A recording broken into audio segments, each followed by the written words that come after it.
Bienvenidos, bienvenidas a tu programa Mirada de Juez. En Latinoamérica, los poderes judiciales por mucho tiempo han estado conformados únicamente por varones. Gracias a los movimientos y al enfoque de género, eso ha estado cambiando y sigue cambiando en el Perú y en Latinoamérica. Hoy hablaremos con la magistrada Kenia Scarlett Romero Severino. Ella es jueza de Santo Domingo, de República Dominicana. Con ella hablaremos del enfoque de género, de justicia terapéutica y de diversos temas que nos interesan a la justicia general.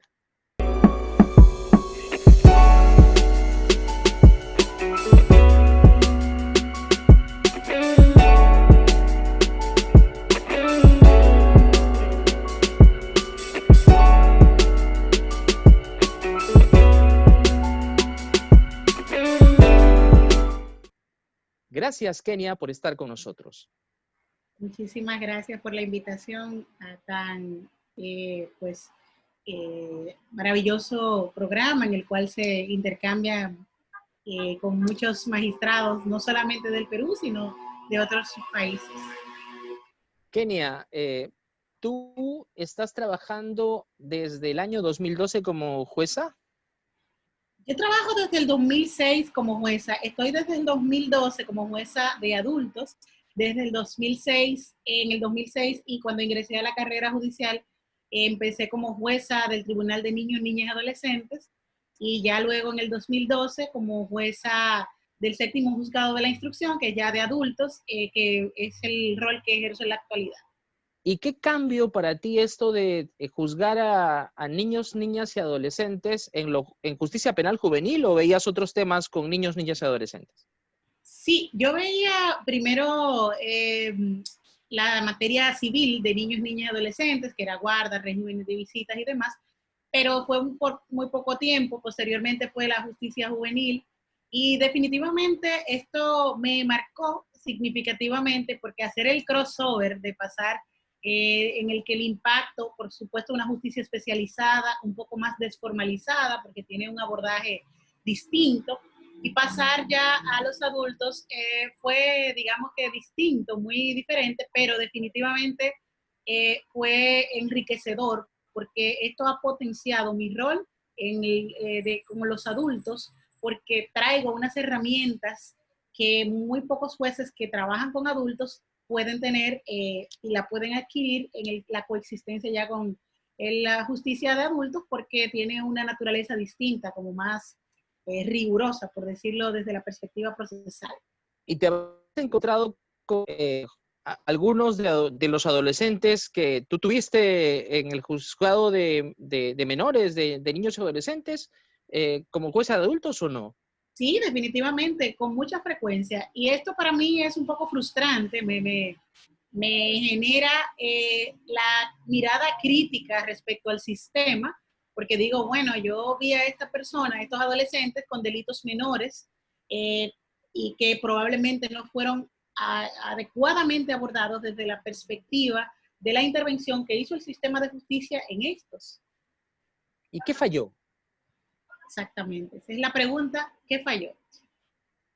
Creo que falla el sistema muchas veces, falla muchas veces el sistema en cuanto a que no aborda con los adolescentes los factores de riesgo que le bordean en el contexto de los procesos y nos quedamos mucho en la parte, digamos, procesal, en la parte de la configurativa del derecho, de la configuración del tipo o no, verificar si responsabilidad penal. Aún en la justicia especializada creo que falta esa mirada respecto a la persona. O sea, tú dices, pues falló el sistema en general. Esa es una mirada más holística, no solamente desde el juzgado. Exacto, exacto. Entonces, ¿nos falta a los poderes judiciales trabajar más en el entorno comunitario? ¿Tú dirías esto? Sí, definitivamente el impacto de las decisiones de los jueces ha cambiado mucho. Nosotros, si nos remontamos a las cátedras cuando iniciamos en las carreras del derecho, el juez era la boca muda de la ley, ¿verdad? Que aplicaba la ley de manera irrestricta, pero en este estado actual en el que prima como centro de la circunferencia las personas y los jueces, los tribunales, jueces y juezas, apuntamos definitivamente a aplicar el derecho sin desnaturalizar, por supuesto, los valores propios del derecho hacia la persona, es un derecho hacia las personas y a resolver no solamente los diferendos que se dan desde la perspectiva legal, de decir quién tiene la razón o no procesal, sino impactar en la vida de las personas. Yo creo que es importante tener en cuenta que la tutela judicial efectiva no es solamente hacer un checklist de principios, cumplí el derecho de defensa, le cumplí el acceso, lo convoqué adecuadamente, el derecho de defensa, tenía un abogado, sino ir más allá, incorporar más cosas a estos principios. ¿Y qué otras cosas podemos incorporar? Supieras que me di cuenta, remontándome a la pregunta anterior, cuando era jueza de niños y niñas, yo abordé el primer caso que conocí, el primer proceso que tuve contacto, me di cuenta que tenía una carga social importante. Yo decía, bueno, pero ¿por qué será? ¿Será que a mí me persiguen estos? Yo siempre he trabajado desde la época universitaria y desde la secundaria con temas de derechos humanos, con asuntos sociales. Y cuando vi esa carga social y no tanto procesal en la justicia de adolescentes, dije, bueno, pero ¿será que a mí me persiguen? Y ahí me di cuenta, me cuestioné, ¿será que yo atraigo esas cuestiones o estos son los procesos? Luego lo compartí esta experiencia con algunos colegas, jueces y juezas, y ellos no veían lo que yo estaba viendo, ellos lo veían procesal.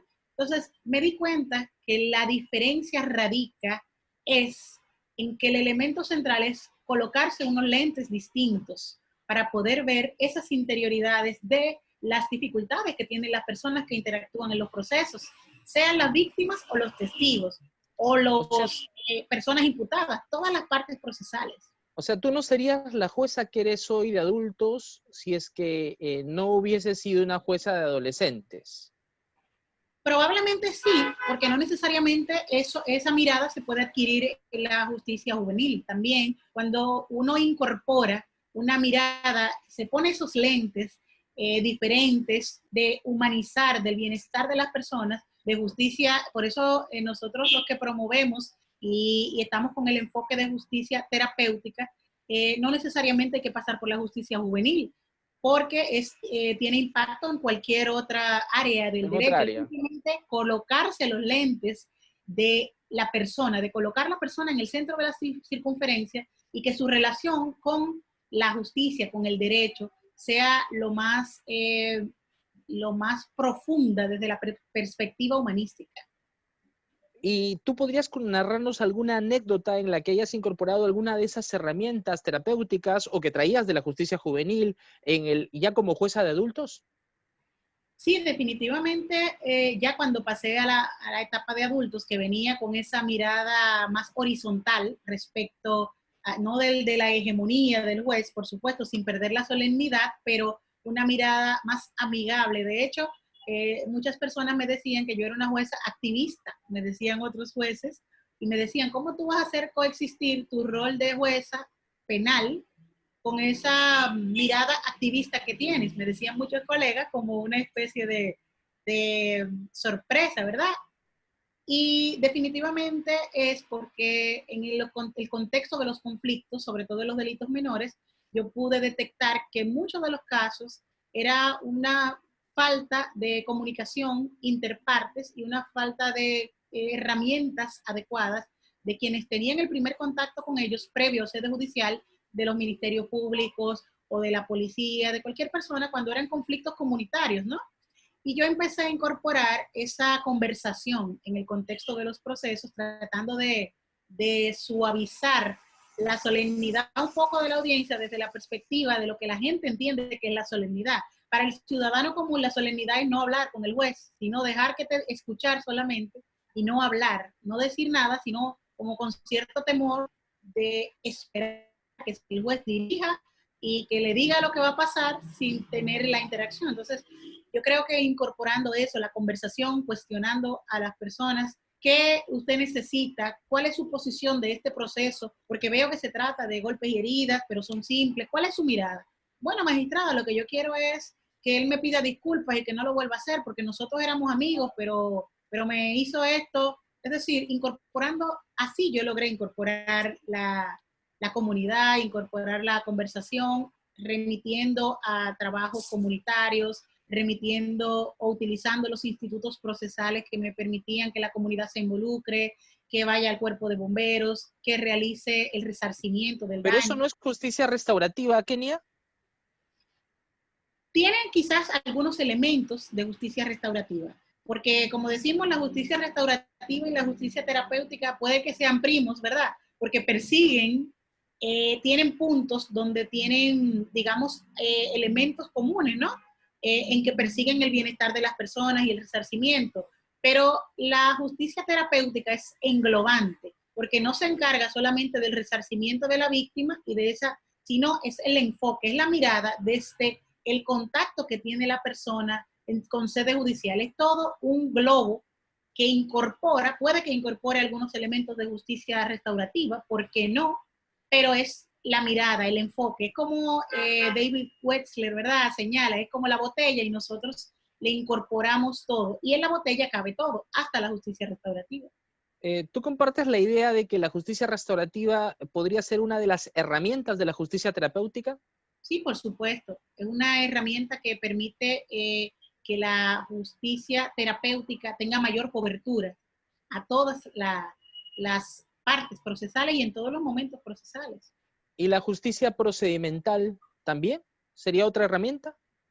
La justicia procedimental es una herramienta, no es que la justicia procedimental es la justicia terapéutica. De hecho, la justicia procedimental se impacta con la justicia terapéutica. De hecho, la justicia procedimental, que es viva y que es dinámica, está impactada por la justicia terapéutica. Nosotros la impactamos cada vez que incorporamos herramientas terapéuticas.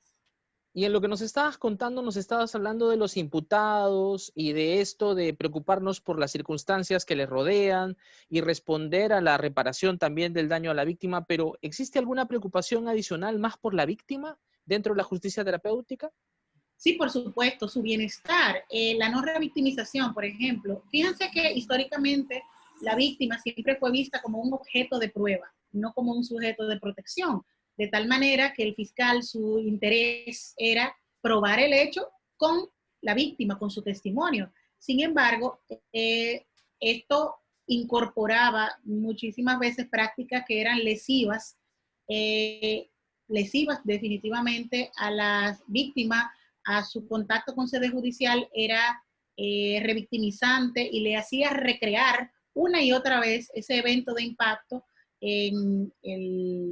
ante el tribunal y justamente frente a la persona que era señalada como infractora, aún en delitos graves, sexuales, de criminalidad organizada, que expone su integridad inclusive. Pero el trabajo con las víctimas y también las entrevistas con las víctimas son bastante complicadas, ¿no? Difíciles de realizar.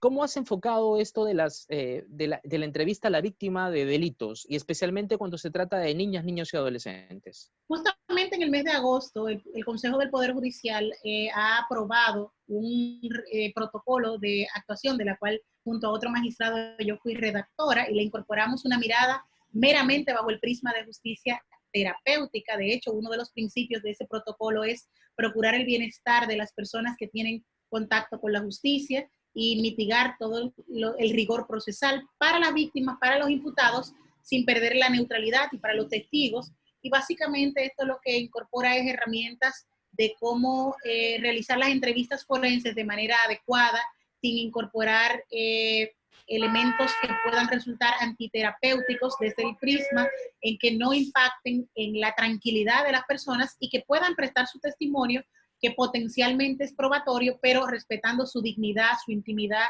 su dignidad y sobre todo su capacidad emocional de enfrentarse con un proceso penal o de otra materia. entrevistar a las víctimas desde la mirada, el prisma de la justicia terapéutica. Volvemos enseguida con la doctora Kenia, quien nos está hablando sobre justicia terapéutica y trabajo con víctimas.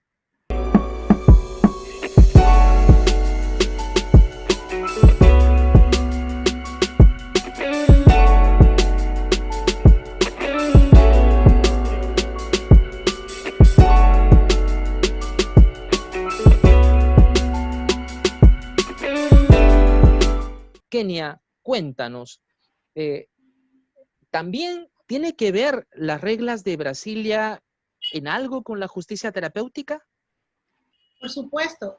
Fíjate que las reglas de Brasilia, de hecho, los instrumentos que les comento que nosotros hemos trabajado en los últimos tiempos desde la perspectiva del Consejo del Poder Judicial y desde la Comisión para la Igualdad de Género a la que yo pertenezco, y básicamente tiene como prisma, como sombrilla, no solamente las 100 reglas de Brasilia, sino Belém do Pará, la Convención para las personas que tienen discapacidad. Es decir, la idea es incorporar todo ese corpus normativo de derecho internacional, de los derechos humanos, que apuntan a resguardar las garantías que son inherentes a las personas, y definitivamente el principio de igualdad ante la ley no existiría si no existiera la diversidad.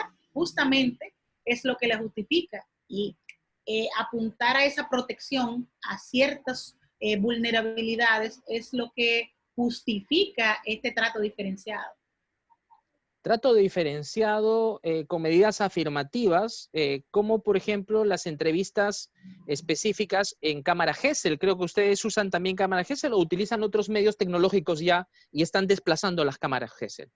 Sí, fíjate que es importante porque justamente este protocolo lo que hace es que incorpora un plus a las cámaras Gesell, porque las cámaras Gesell en nuestro contexto tenemos solamente en la actualidad 9 cámaras Gesell para todo el territorio nacional, lo cual hace que algunos departamentos judiciales el acceso a la justicia estaba un poco limitado, porque una persona tenía muchísimas veces que estaba en un lugar apartado en otro departamento, trasladarse 22 y 23 kilómetros para poder estar cerca de la cámara Gesell. ¿Qué hemos hecho?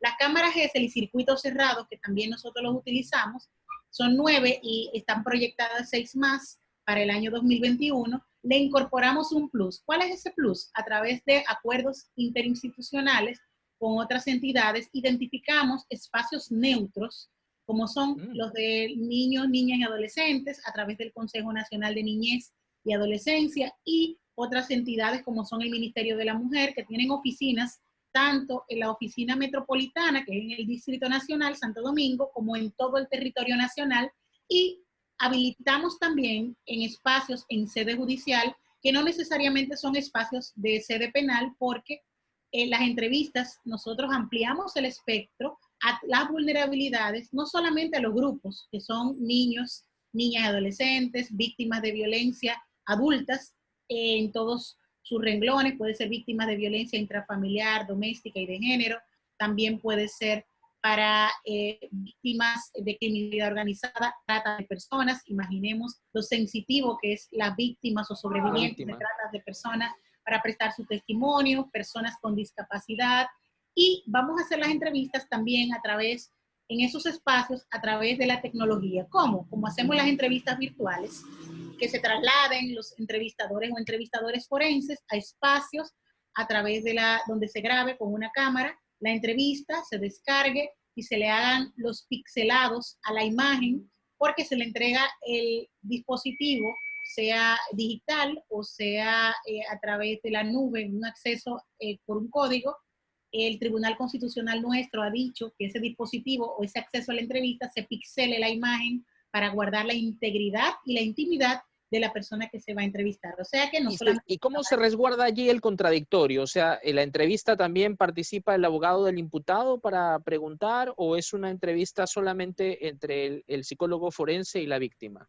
Excelente pregunta. Sí, fíjate que nosotros lo hacemos con la presencia de las partes procesales, pero no en el mismo espacio, están en un espacio contiguo, como es la cámara Gesell o circuito cerrado, Para los que no conocen cómo es la dinámica, están en un espacio la persona que se va a entrevistar y el entrevistador o entrevistadora, y en otros espacios que puede ser contiguo o no, depende si es cámara gesell o no, están todas las partes procesales liderados por el tribunal, juez o jueza, o los tres si es un tribunal colegiado, y están en otro espacio. Cuando no está individualizada la persona imputada, se realiza, y cuando la persona se individualiza, porque muchas veces puede que la persona me agreda o me tenga una afectación yo, pero no pueda identificarla por nombre porque no lo conozco, sino mientras se hacen esas pesquisas o hay alguna urgencia, se realiza guardando las reglas del debido proceso, y cuando la persona esté, se le permite que ese elemento potencialmente probatorio se pueda defender. Pero en la práctica, las personas imputadas están con sus abogados o abogadas y pueden hacer entrevistas en la pregunta que corresponda, siempre que no sea capciosa, impertinente y demás, y eso el juez lo filtra. Ya, perfecto, pero entonces utilizan ustedes el mecanismo de prueba anticipada. Sí, puede ser, y si es en juicio, que también se puede hacer en la fase de juicio, pues lo puede hacer el contradictorio, porque hacen las preguntas filtradas por el tribunal en el contexto de la práctica de prueba. Puede ser o anticipo o en una práctica probatoria ya en el contexto del juicio.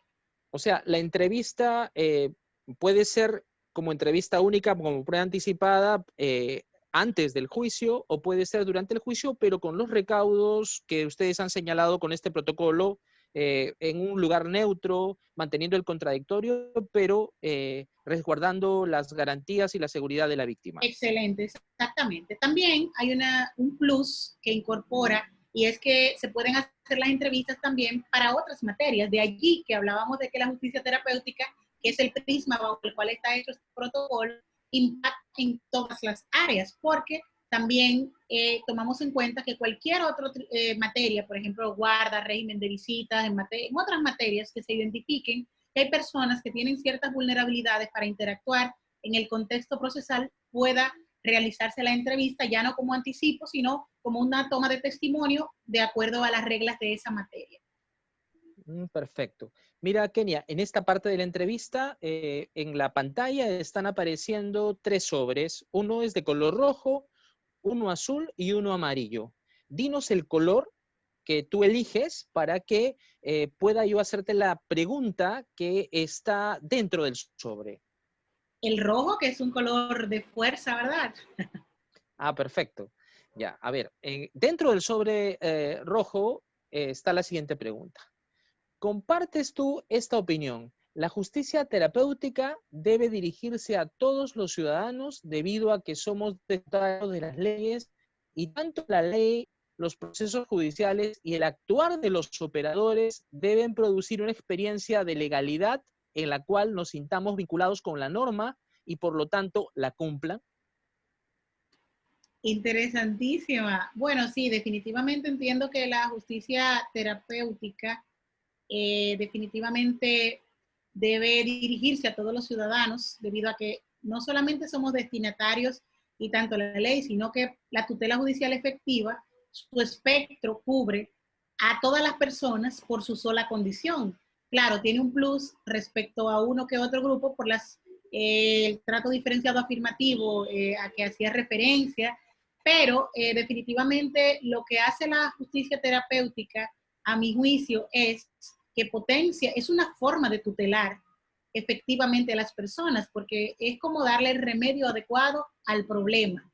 Y esto solamente lo logra la justicia terapéutica bajo sus postulados. Entonces, definitivamente, entiendo que sí, que esto es equiparable a una forma de tutela bajo esa mirada, y todos estamos vinculados a la norma. La ley es igual y aplicable para todos.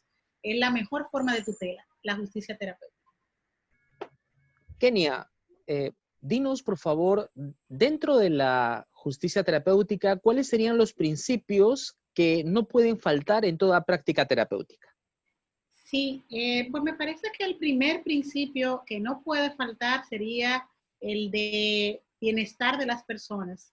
Procurar el bienestar de las personas desde todos los ámbitos, desde todo el espectro de nuestras actuaciones, desde la gestión de los procesos, desde cualquier tipo de actuación administrativa, jurisdiccional, de cualquier tipo de interacción, es importante identificar que todas las prácticas apunten al bienestar de las personas que interactúan. Y el segundo principio que me parece que es neurálgico es el de la empatía. ¿Por qué la empatía? Empatía para nosotros conocer las preocupaciones de los sujetos procesales y poder integrar a esas preocupaciones digamos, las respuestas en clave a estas necesidades que por supuesto están enlazadas con la tutela judicial efectiva, que por supuesto va muy mancomunada con esas dos cuestiones.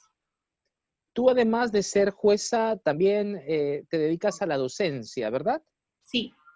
¿Qué estás enseñando y dónde?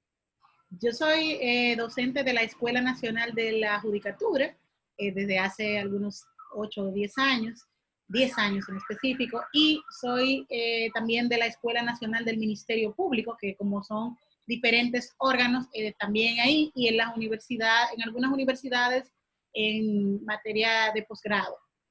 ¿Y qué piensas tú de esta compatibilidad entre la función docente y la función judicial? Porque, por ejemplo, en el Perú se dice de que un juez debe dedicarse exclusivamente a ser juez y hay una prohibición de no puedes enseñar más de 8 horas a la semana. Incluso hay discusiones respecto de retirar la función docente de los jueces. ¿Un juez puede ser docente? ¿Debe serlo? ¿Cómo compatibilizar estas funciones? Yo creo que la academia no es incompatible con nada. La academia definitivamente son espacios de reflexión, de enriquecimiento, y creo que en nuestro caso la única función compatible con la función judicial es la docencia. Por supuesto, esto sin descuidar nuestra labor jurisdiccional y fuera del horario judicial, salvo cuando se trata de la Escuela Nacional de la Judicatura, que hay espacios en que si se permiten horas limitadas en que sea dentro del mismo espacio, coordinado, pero creo que lo único que debe cuidar un juez, no solamente en la labor docente, sino en toda su vida, inclusive en la interacción con los ciudadanos, es el de el buen nombre del sistema, de lo que representa con sus actuaciones, mantenerlo y por supuesto respetar los linderos que están de abordar cuestiones que toquen con casos que uno tenga en la cotidianidad. Por ejemplo, yo tengo muchísimos casos que son, digamos que un poco mediáticos, porque son casos de criminalidad y cuestiones así. Por supuesto, en la labor docente yo nada que tenga que ver con esos tópicos de los que yo estoy apoderada, pues yo me refiero porque no puedo, está vedado y no es ético, pero la docencia y abordar desde la perspectiva de los institutos procesales, desde la perspectiva de la academia, creo que eso es incompatible, que eso no es incompatible con nada, definitivamente. ¿Y qué le ha sumado esta función de también investigación a tu función judicial? Definitivamente la investigación le ha sumado la parte social, la parte de elementos que muchísimas veces nosotros perdemos de vista porque obviamente nuestro rol, como estamos en la parte de verificación de supuestos muy jurídicos, muchísimas veces no tenemos contacto con la parte de los factores que bordean a las personas. Y esto sirve para todo, inclusive hasta para los criterios de determinación de la pena. Sirve para todo y sobre todo para humanizar. Si queremos humanizar la justicia, definitivamente nosotros debemos de, sin perder nuestro rol, por supuesto, y sin rebasar ese borde, colocarnos esa mirada humana. La investigación me ha otorgado esa mirada de la parte social, de la parte humanística. Es salir de solamente lo legal y lo jurídico para ver otras disciplinas que actúan desde la interdisciplina, básicamente. Así mismo, porque esa interdisciplina es la que te permite ampliar la mirada y digamos que le da eficacia a las decisiones. Ya tú piensas en la eficacia de la decisión. Y Kenia, la investigación que estás haciendo tu doctorado del País Vasco es también interdisciplinaria. Sí, ¿Tiene ese enfoque? Sí, es sobre los desafíos, es sobre los desafíos de la justicia penal frente a un mundo globalizado. Y aquí yo incorporo el tema que tiene que ver, por supuesto, con mi tema estelar, que es el de la justicia terapéutica, la mirada de la justicia penal, los derechos humanos de cara a la criminalidad organizada y la neutralidad del rol de los jueces y juezas del Poder Judicial frente a la criminalidad. Es decir, hay un tema de combate a la criminalidad y demás, pero no debemos perder de vista el debido proceso y los derechos humanos de todas las partes procesales. O sea que es algo muy interesante lo que estoy realizando. Y tú has trabajado también bastante la perspectiva de género, ¿verdad? Sí. ¿Y tiene relación la perspectiva de género con la justicia terapéutica o no? Por supuesto, la justicia, nosotros como parte de la Comisión para la Igualdad de Género del Poder Judicial, lo que estamos haciendo es no solamente incorporando desde el año 2007 las políticas integral, la política respecto a la institución, la política interna, sino elaborando productos e impactando en la formación, en los programas de formación de la escuela, tanto de los jueces y juezas como de los servidoras y servidores judiciales, desde la perspectiva de que el servicio a las personas tenga esta mirada, inclusive los productos últimos que hemos elaborado desde la comisión, que son las guías de buenas prácticas para el abordaje de los casos de violencia doméstica, intrafamiliar y de género, y la forma de cómo todos los operadores, incluyendo los alguaciles, los gestores, los secretarios, pueden abordar las personas. El tema de género definitivamente está impactado por la justicia terapéutica. Y tú que estás involucrada en la enseñanza de la perspectiva de también tanto el Poder Judicial como en la Escuela del Ministerio Público, ¿qué es más difícil para enseñar el investigar con enfoque de género y juzgar con enfoque de género en ambos poderes, en el Poder Judicial y en la Fiscalía? Es difícil porque definitivamente nosotros históricamente estamos criados todos, formados en un sistema patriarcal. Eso es así, inclusive los operadores y todas las personas que estamos permeados, que vivimos en una sociedad así patriarcal, les cuesta sacarse un poco el chip de trabajar la igualdad partiendo de reconocer las desigualdades históricas. Entonces creo que lo difícil es eso, esa mirada de que existen desigualdades y no abordar las desigualdades desde mi comodidad, porque muchas veces a los mismos operadores les cuesta reconocer las desigualdades porque dicen los fiscales, pero ¿cuál es la desigualdad con las mujeres? Si yo veo que a todo el mundo lo tratan igual, las fiscales están igual que yo, por supuesto, desconociendo que esas fiscales no están en esa desigualdad. ¿Y ha sido difícil para ti llegar a ser jueza? No, para nada. Ha sido un camino bastante fácil en nuestro país. Es por la academia, por concurso de oposición, y pero creo que... ¿qué porcentaje de juezas hay de tu rango y qué porcentaje de jueces? ¿Hay un equilibrio entre jueces y juezas? Sí, ¿O hay más hecho, varones que mujeres? Hay más mujeres que hombres, salvo en las altas cortes. Aún en las altas cortes permanece la mayoría hombres, pero en la de corte de apelación, o sea, segunda instancia, hacia los demás tribunales, las jerarquías hacia abajo son mujeres, Más la mujeres. mayoría. ¿Sí? Ah, ya. Entonces todavía hay un techo de cristal que todavía no se vence, entonces. Sí, todavía nos queda. Hemos avanzado mucho, no puedo decir que no, hemos avanzado muchísimo, la mayoría son mujeres en todo el Poder Judicial, servidoras y juezas, pero en las altas cortes la mayoría son hombres. Definitivamente nos falta un poco más. Mira, te voy a hacer mencionar algunas palabras y quiero que me digas lo primero que se te viene a la mente. Sí. Justicia terapéutica. La mejor oportunidad para tutelar a las personas. Justicia juvenil. Justicia social y una oportunidad de acompañamiento a las personas que están en desarrollo. Humanización de la justicia. Colocar las personas en el centro de la circunferencia en todas las decisiones que vayamos a tomar. República Dominicana. Un trozo de paraíso y oportunidades. Perú. Amistad, explosión de colores, energía y riqueza cultural. Hemos estado el día de hoy con Kenia Romero Severino, jueza de República Dominicana, aprendiendo de justicia terapéutica, enfoque de género y diversos temas que nos interesan a la justicia. Gracias, Kenia, por estar con nosotros el día de hoy en el programa Mirada de Juez, Mirada de Jueza. Gracias a ustedes.